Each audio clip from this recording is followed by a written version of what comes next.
Good morning, and welcome to the First Unitarian Church of Alton. Thank you for joining us today. We are glad you are part of our community. The First Unitarian Church is a small, lay-led congregation located in Alton, Illinois.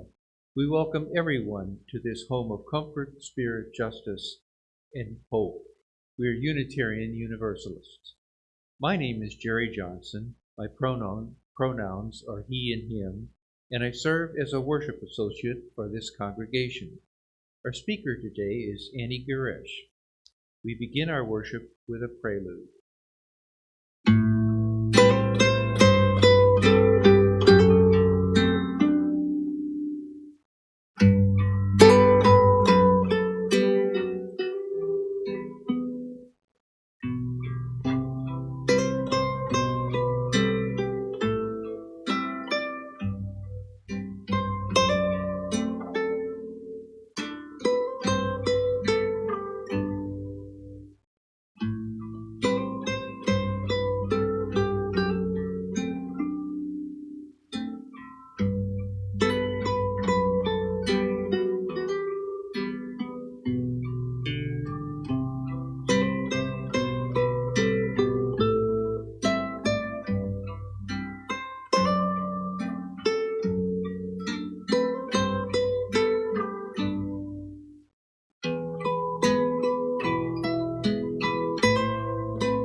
An important ritual in the Unitarian Universalist faith is the lighting of our chalice.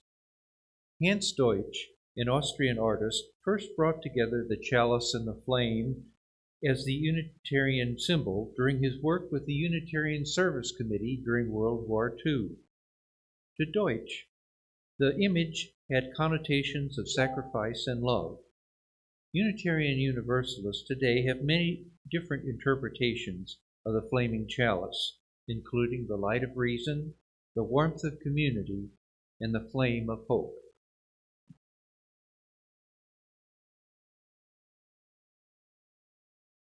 Please join with me in reciting our unison words for the chalice lighting.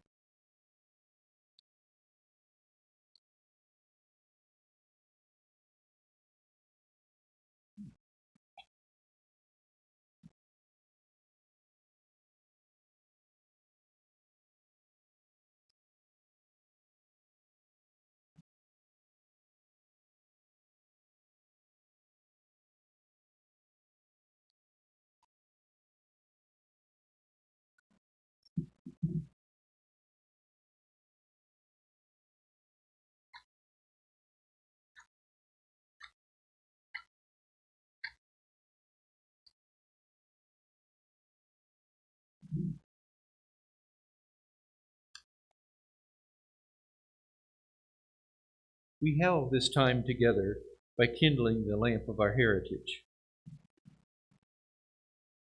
Our opening words today come from the poem White Eyes by Mary Oliver. In winter, all the spring is in the tops of the trees, where the wind bird with his white eyes shoves and pushes among the branches. Like any of us, he wants to go to sleep, but he's restless. He has an idea, and slowly it unfolds from under his beating wings as long as he stays awake. But his big, round music, after all, is too breathy to last. So it's over. In the pine crown, he makes his nest. He's done all he can. I don't know the name of this bird. I only imagine its glittering beak tucked in the white wing, while the clouds, which he has summoned from the north, which he has taught to be mild and silent, thicken and begin to fall into the world below like stars or the feathers of some unimaginable bird that loves us and is asleep now and silent, that has turned itself into snow. Please join me in our first hymn, Come, Come, Whoever You Are, number 188 in the Gray Hymnal.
Today's message is about the idea of wintering.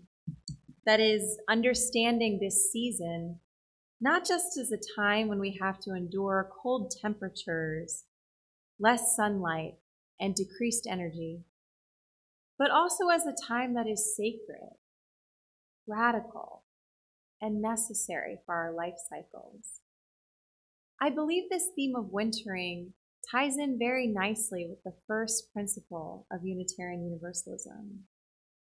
The first principle boldly proclaims the inherent worth and dignity of all persons.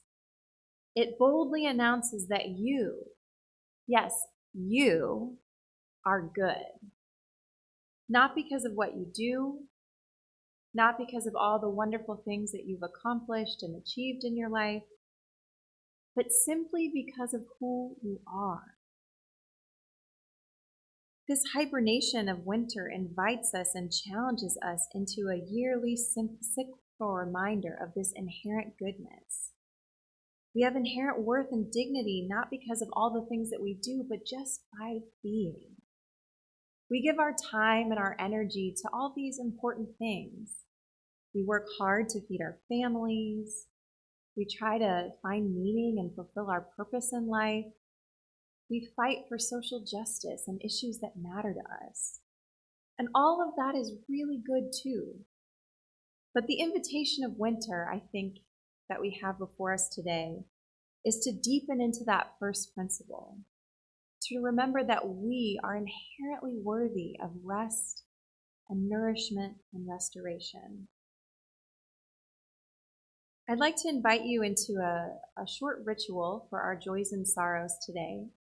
So if you would join me, just in placing your hands before your body, almost like a bowl, like this. And I'd like to just invite you just to call to your mind anything that might have happened this week that was joyful. Was there one thing that you can celebrate and be grateful for that happened this week? And I'd like to invite you to imagine just putting that joy into the bowl. You're welcome to speak it out loud if that calls to you. just giving gratitude for that joy. And I'll invite you just with a deep breath just to gather that joy in to your heart. You could even clench your fists if you want. Breathing in.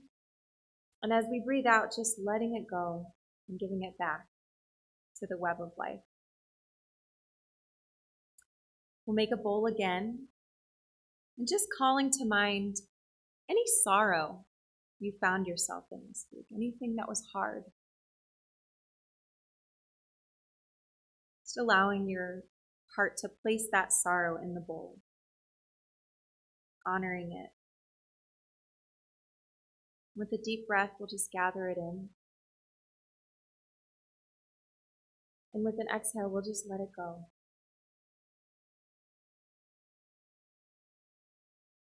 And finally, making the bowl one more time, just invite you to place your hope in the bowl. What are you holding on to as a prayer or an intention for this upcoming week? And gathering that in with an inhale and offering it back with an exhale.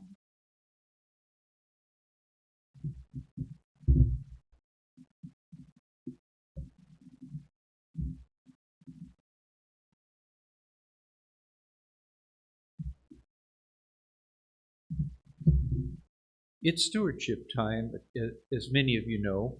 We offer the gentle reminder that this community of faith is supported only by your giving. We need each other, and in times of trial, we need each other even more. I challenge you all not only to consider stewardship to be about financial donations, but also ask people to donate time and talent to help our church. If you can't write a check, you can donate some time to serve. Can you donate some time to serve the church community? Can you volunteer to help clean up the grounds? Can you help make repairs when they are needed? Can you call housebound members who would appreciate a call now and then to know we still care? Please donate as you can with your time, talent, and our treasure. All are needed for our church to thrive.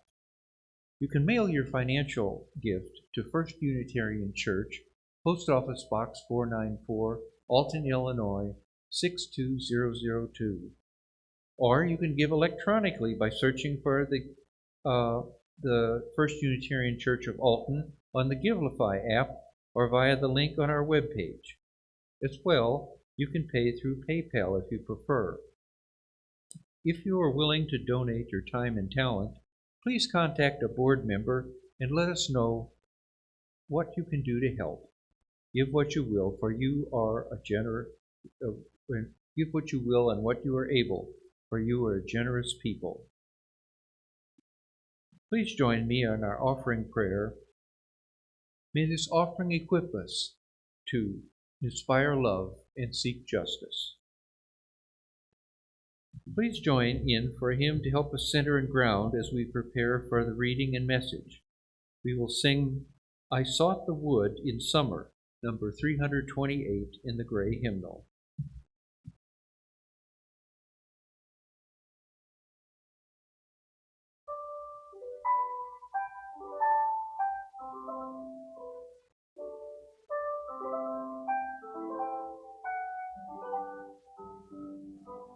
I sought the wood in summer, when every tree was green. The rudest boughs were tender, and buds were pink beach green. My fingered aspens trembled in fickle sun and shade.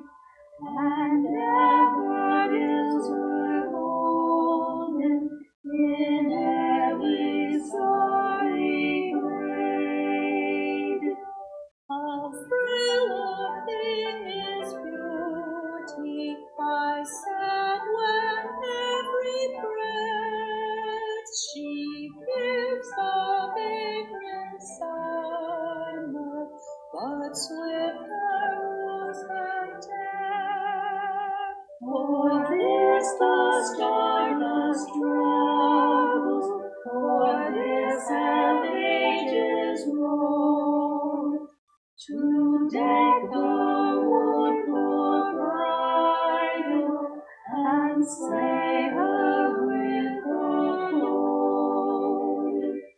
I saw the wooden winds when every leaf was dead. Behind the wind with branches, the winter's not regret.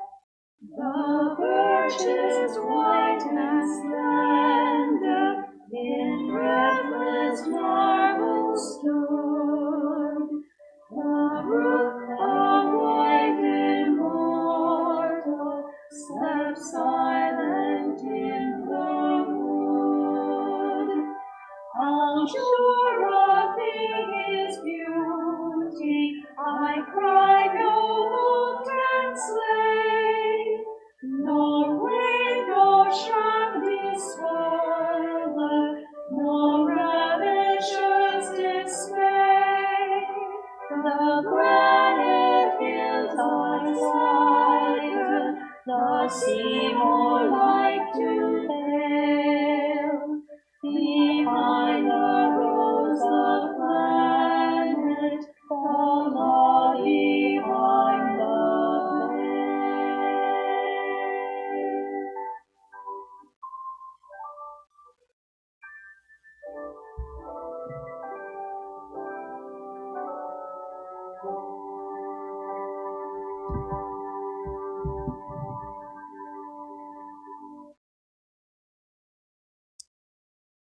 Our reading today is a selection from Wintering, the Power of Rest and Retreat in Difficult Times by Cather and May.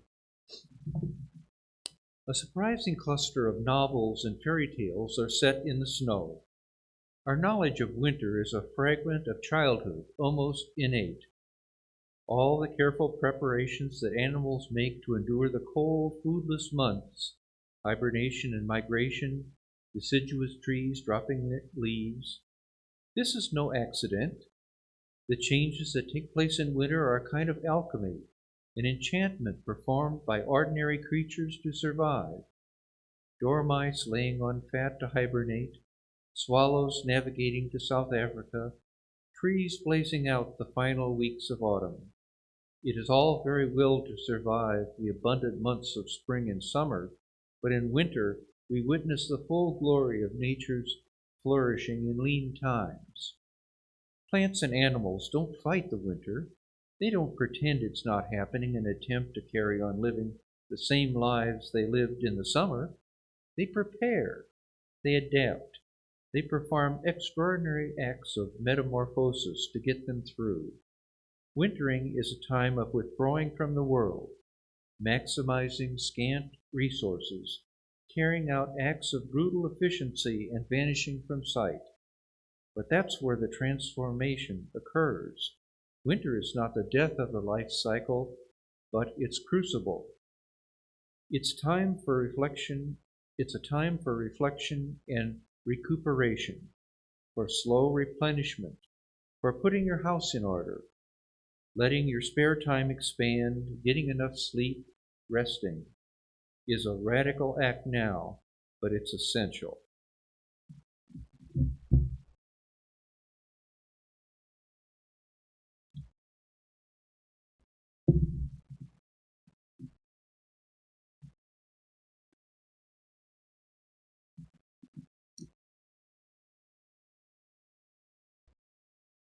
Wintering.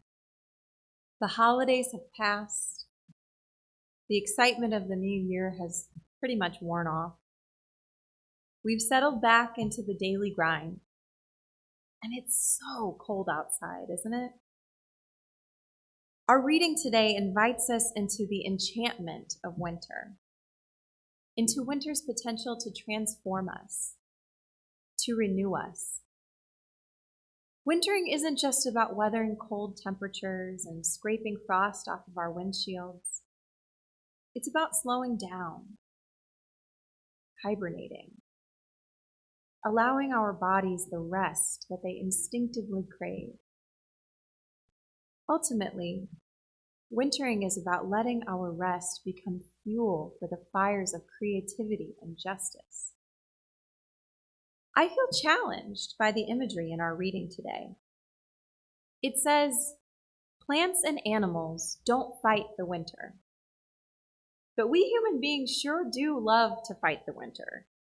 We fight the cold and we fight slowing down.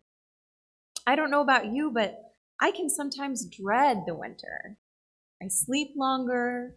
My moods are trickier to regulate because of the lack of sunlight. And in the age of COVID, the cold weather puts us in this position where we can't as easily gather with others in a safe way. At least in the warmer months, I always know I can count on the outdoors as a place I can connect with the people I love. But as winter falls, that becomes harder to do. A lot of us fight the winter and the call to hibernation. And to a certain extent, how can we not? It's not really a personal choice. We live in a capitalist society. Everything in our culture is geared towards a constant state of productivity and busyness. Taking time to slow down in winter is downright countercultural. If you're anything like me, you might be somebody who tends to get very busy in life. I mean, I have the desire to maintain a good balance, but it often slips out of my fingers as I start to say yes to one too many commitments and sign up for one too many committees and join yet another email list about a cause that I care about. I know I'm not ever going to read those emails, and yet here I am, signing up for another one.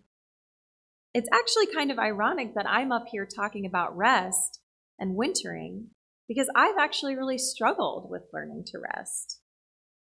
I was recently talking with my parents about millennials and baby boomers and our different approaches to work and self-care. My dad is approaching retirement age, and he was telling me that he spent most of his adult life working 10 to 12-hour days. I was explaining to him that my generation is trying to focus on self-care, and he was open to that idea, but he was having a harder time with it because his career has just demanded such long hours of overtime for him. It's just part of what he's had to do to get by and take care of the family. It seems to me that a lot of us have been made to feel as if we are lazy if we take time for rest. Even in our attempts to make the world a better place, we get caught up in all of this overextended energy. It's hard not to. It's just kind of the nature of doing work for good. Who has time to rest when the world is literally on fire? When fascism seems to be cropping up, when people are banning books, and we've got these looming midterm elections, and things seem to be simmering over to a boil all around us. We believe a lot of the time that we can't afford to rest when there's so much to be done. Social justice movements and helping professions both struggle with this burnout culture. People who just want to do good work end up being traumatized by the work itself. As much as we need time to winter, the system is set up to prevent us from resting. Nonprofit workers can't put on their grant reports that they took a nap. Mental health providers can't bill an insurance company for time spent in silence and reflection. So many workers can't even take a day off for being sick, let alone to have time to listen to their spirit. A lot of us actually have to get sick in order to have a legitimate reason to rest. But winter slows us down, whether we like it or not. How many of us catch colds or the flu in the fall and winter months? There's nothing like a bad case of bronchitis to make your body slow down. I've learned that one the hard way quite a few times. In the winter, we can't just jump into the car and speed off to our destination. We got to give it time to warm up in the freezing temperatures. We don't jump out of bed with energy. It's still dark, and we just want to snooze a little bit and stay warm under the covers. But what if we stopped fighting winter, even just a little bit? What if we opened? What if we allowed and relaxed and maybe even surrendered into winter? It's okay if some part of you feels really resistant to me saying that. It's okay if there's something inside of you that freaks out a little bit when people talk about rest like this. A lot of us have been told lots of messages, and we have these unconscious stories inside of us telling us that resting is wrong, that it makes us lazy, that we're not productive enough. We can even project these messages out onto other people. If you ever find yourself feeling angry or jealous of someone who seems to have more time for rest and recreation than you do, sometimes it's through these emotions like envy or resentment that we realize we've been denying ourselves something that we have an inherent birthright to. Inherently, we deserve to rest. Our reading today talks about winter as a time of magical transformation. It says that winter isn't the death of the life cycle, but its crucible. A crucible is a very strong, sturdy container, like a pot. It holds metals while they're being melted down at very high temperatures.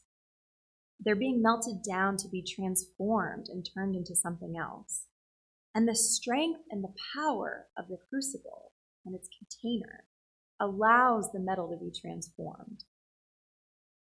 It requires a tough container for that kind of transformation. What might happen if we could let winter be our crucible? I know that for me, when I slow down, a lot of stuff can rise to the surface. There can be grief, unresolved pain, hard memories. Staying busy is a very effective way of avoiding feeling our feelings. And when we slow down, emotions can come rushing in, looking for our love and attention. We have the right tools to be with those feelings, with self-compassion. They can transform and heal. Winter can be a crucible, but it's pretty uncomfortable. The other thing I notice about slowing down is that it allows creativity to rekindle. It allows our bodies to reconnect with that restful state of being in flow with all of life. We feel connected. We feel safe. We feel inspired to bring our gifts forth for the world. What does wintering look like for you? As you answer that question for yourself, I love our reading's reminder that wintering doesn't have to be some grand gesture. You don't have to go off and take an extended retreat somewhere. Although, if you want to do that, go for it. I support you. But wintering is actually about these small, deeply unfashionable things, as she calls them. Slowing down, saying no, letting our spare time expand, putting our homes in order. What would happen to our communities if we embraced rest in a collective way? What would happen to our country? Some people say that's what's happening now with the Great Resignation. Workers aren't striking like they used to in the early days of the labor movement. They're just quitting. They're saying we're tired.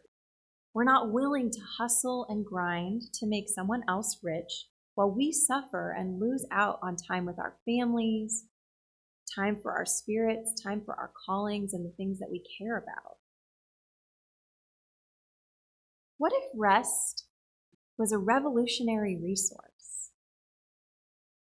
What if getting enough rest is something that we need to fuel the flames of resistance to all the systems and power structures that try to wear us out. If we're going to survive and thrive in these kind of conditions, we're going to need all of our creativity and resilience. And we can't get that without some really good rest. And I just invite you to go ahead to the next slide if you could. I'm inspired by the work of a local activist. Her name is Brittany Gray. She also goes by the name Rebel. And Brittany, along with her mother and her sister, who are here in the photo, started a campaign to build a retreat center on their family's land in Mississippi. The work that they're doing is at that intersection of the personal and the political. They are claiming rest as an act of reparations for Black women. They're looking at their family history in the context of the United States history and saying that Black women have been denied the right to rest for centuries, through slavery, through economic oppression. And they're reclaiming that by building a center on their family's land in Mississippi where people can come to rest and heal and connect with the land. I highly recommend you check out their work if you're interested. You can look it up under the name of Mama Scraps. And if you would go ahead to the next slide as well. I'm also inspired by the work of Trisha Hersey, and she's pictured here in the photograph, sleeping out in nature. Trisha is a minister in Atlanta, Georgia, and she founded this organization called the Nap Ministry. Her work is all about helping people to reclaim rest as a radical act. They even call her the Nap Bishop, and you can find her work on Instagram if you're interested. I think rest is a necessary radical action for white folks like me, too. Let me tell you, a nap can be a great antidote to that white savior complex that can come cropping up. There's nothing like some deep rest to help me chill out and remember that even though racism might be relatively new to me, it is not new to America, and this intense urgency that I can sometimes feel to try to fix it is actually just creating a whole lot more problems. So I'm serious. If you ever feel some white urgency coming up, just try taking a nap. See what it does for you. It's done wonders for me. And if you would cue to the next screen. Someone reminded me recently that rest is what helps us to remember that it's actually not entirely up to us to make the world better. There really is a greater web of sacred holding, whether you call it God, the universe, the ancestors, or the spark of goodness inherent to our humanity. Rest keeps us grounded in trust. We are prophets of a future not our own. We plant seeds of healing and justice that future generations will harvest. The universe really is on our side. So as you winter this week, I invite you to give yourself permission to rest, to remember that you, yes, you, deserve it. It's in your inherent worth and dignity as a Unitarian Universalist and as a human being. When your alarm goes off and you need a few extra minutes to snuggle yourself in the dark, maybe just hit the snooze button and don't feel so guilty about it. Give yourself permission to take a nap this week. Forgive yourself for watching a little more TV and not texting someone back. Winter is inviting us to rest. We can trust our wintering, even when it's uncomfortable. Because just like the plants all around us instinctively flower and bloom in the coming spring, our wintering will bear beautiful fruit. if we let it. I'd like to invite you, as we close out this message, just to join me in a short meditation. It's also called an embodied practice, something to help us connect with our mind and our body together. So if you would like to join me, just find yourself in a comfortable position. You might need to kind of readjust how you're sitting. You could take a nice stretch if you need to. Just finding yourself in a comfortable spot wherever you're sitting at this time. If you're comfortable, you could close your eyes. You might place a hand on your heart or over your belly.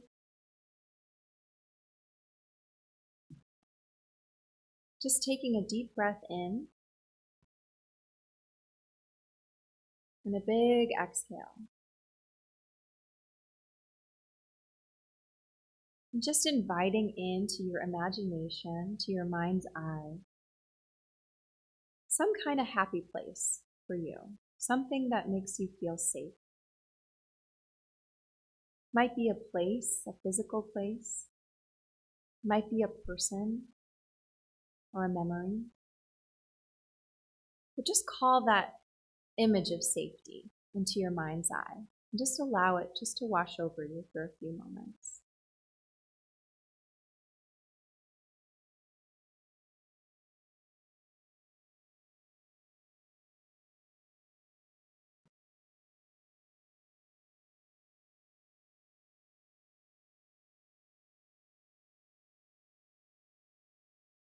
And from this place, just invite you to notice in your body, what does rest feel like in your body? Is there any place inside of you that you notice feeling restful? Just breathe. Just be with that part if you notice.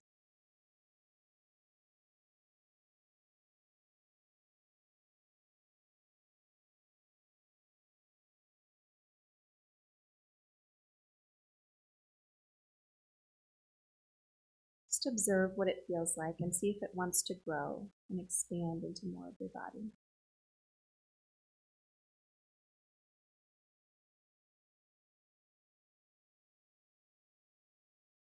And notice now in your body if there's any part of you that feels resistant to that rest, that feels like it's saying no or feels really tense and tight. And if so, just breathe and be with that part of you as well. You might put a hand over it.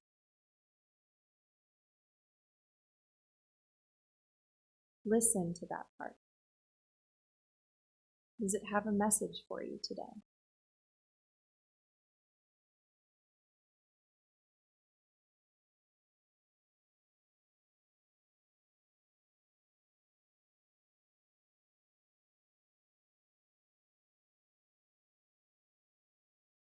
And as we come to a close, just taking a moment to notice the feeling of your body on the chair, your feet on the ground.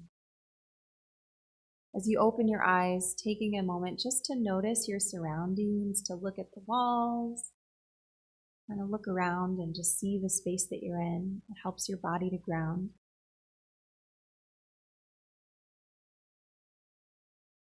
Just a reminder that as you go through your week, you can always come back to this body feeling of rest. You can always reconnect with that because it's inside of you. And also a reminder that if there's a part of you that feels really uncomfortable connecting with your body in this way, that's welcome too. It's all welcome. I invite you to join us in our final hymn, Dark of Winter, number 55 in the Gray Hymnal.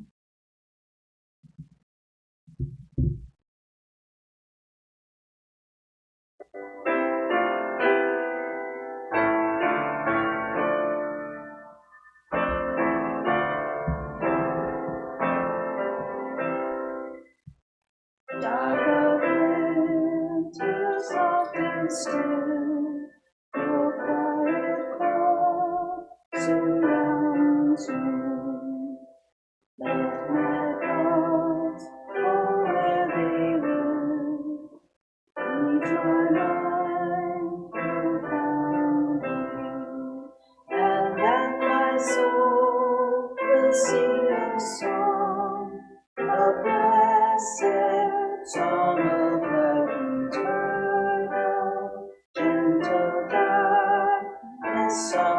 still in your quiet tomb.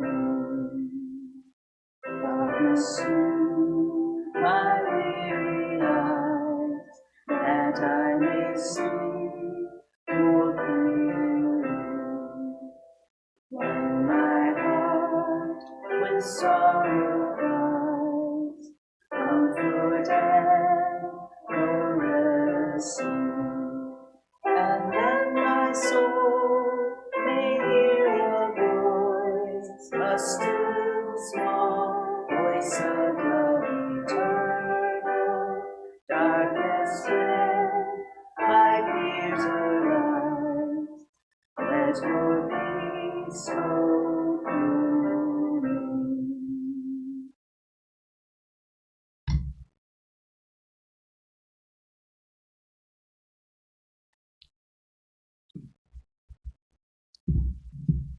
I have a few announcements today. The initial phase of the search for half-time minister has begun. The search application with information about our church has been accepted by the UUA. The next step is to form a search committee.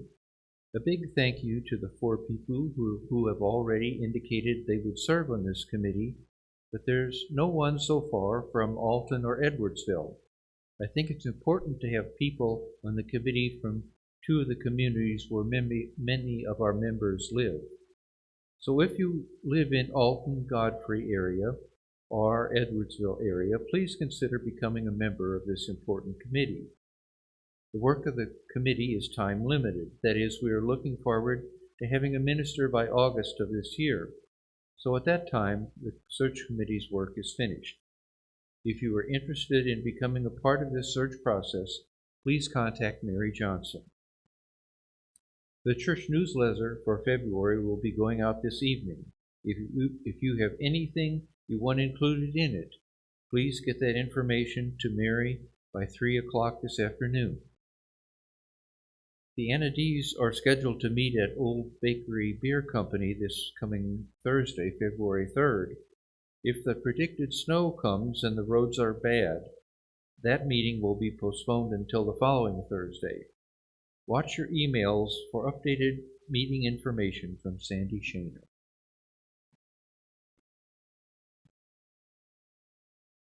I invite you to join me in reciting a prayer as I extinguish the chalice. The light of truth and meaning cannot be put out. We are keepers of this flame until we meet again.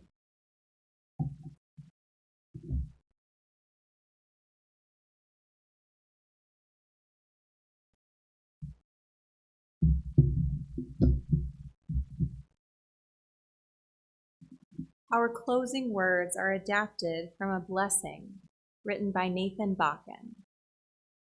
Blessed be you who is found in sacred darkness, who invites me to cocoon myself in flannel blankets, who offers me comfort in contemplating candlelight, who gives me permission to choose how I respond to the cold. Blessed be you who dances in sacred darkness, who invites warmth to stew on a stove, who celebrates love with community and family, who reaches up into the night sky and pulls down ornaments of darkness and light to decorate your home.